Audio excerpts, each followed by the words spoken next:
Oriental kings and queens of yore employed bards and courtiers to sing praises of their virtues and beauty. The court singers would sing exaggerated accounts of the royalty in order to appease them. They would often get gold and money in exchange for their services. Well, the kings and queens are no more.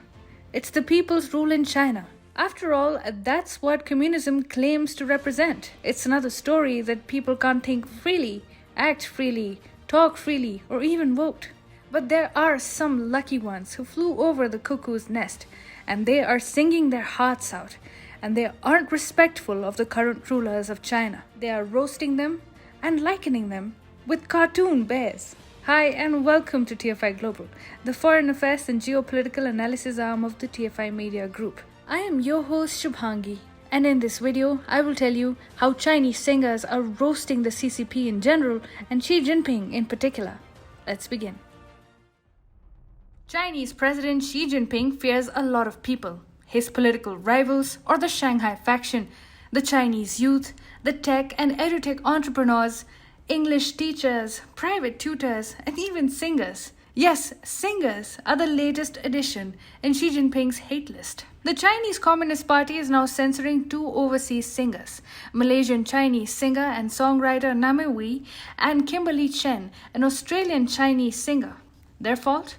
Well, they roasted the CCP, and they enjoyed every bit of it. Global Times, a Chinese state-owned publication that serves as a CCP mouthpiece, wrote, Malaysian singer and songwriter Nammy Wee and Australian singer Kimberly Chen have been removed from China's social and streaming platforms as of Sunday after they released a song which is considered to have insulted the Chinese people. The song, named Fragile, or literally Heart of Glass, released on Friday, is considered to contain insults against the Chinese people under the surface of a romantic love song. As per the Chinese state-owned publication, Fragile contains a panda figure that keeps dancing in the background, and the entire number is shot in a pink-colored set. Global Times alleged these are symbols considered to be related to China and targeted at the little pink, a term used by the media to refer to young people who are fired up with patriotic zeal and try to guard China against any criticism online. Much to Beijing's chagrin, the amusing number also made a reference to Chinese human rights violations. Global Times said, many other offensive elements are found in the lyrics and the video. The singers mentioned the Chinese people's love for dog, cats, bats, and civets, as the clip shows the panda cooking a pot of bat soup. Global Times was also not very excited about the fact that the singers referred to forced labor and detention camps in Xinjiang, something that has been repeatedly refuted by local citizens, the Global Times said. This is in line with the Milk Tea Alliance, a group of netizens belonging to Hong Kong, Taiwan, Thailand, and Myanmar that originally started as an internet meme against the enhanced presence of Chinese trolls, army, and ultranationalist elements on the internet. The movement also has a significant presence in South Korea, the Philippines, India, Malaysia, Indonesia, Belarus, and Iran. Chinese wolf warrior diplomacy has been hurt profoundly by the Milk Tea Alliance, which has grown into an online democratic solidarity movement. Public opinion against the CCP has grown increasingly hostile in countries like Thailand, forcing governments to act against Beijing in order to soothe local demands. Now, Fragile has clearly hurt the fragile ego of Chinese communist hardliners.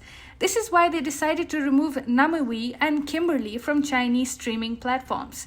However, China's problem is not limited to overseas singers who mock the CCP. Last year, the communist hardliners in China tried to take on the most popular K-pop boy group, the BTS, though the Chinese propaganda machinery led by the CCP mouthpiece Global Times had to back off after it proved no match for BTS's worldwide fan base, the army. BTS alone was enough to quell shallow Chinese nationalism and boycott calls.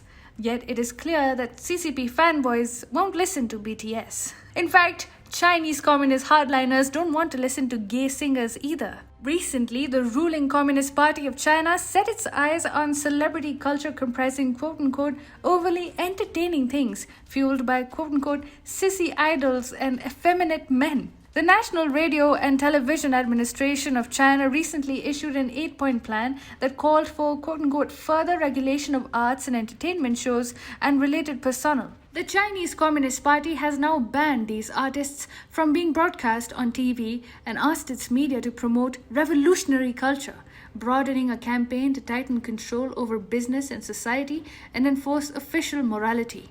The TV regulator even said, broadcasters must resolutely put an end to sissy men and other abnormal aesthetics, using an insulting slang term for effeminate men, nyang pao, or literally girly guns. So, CCP hardliners won't listen to BTS or the sissy and effeminate types. They will only listen to cringe-worthy rap songs that celebrate and enlist the CCP's achievements.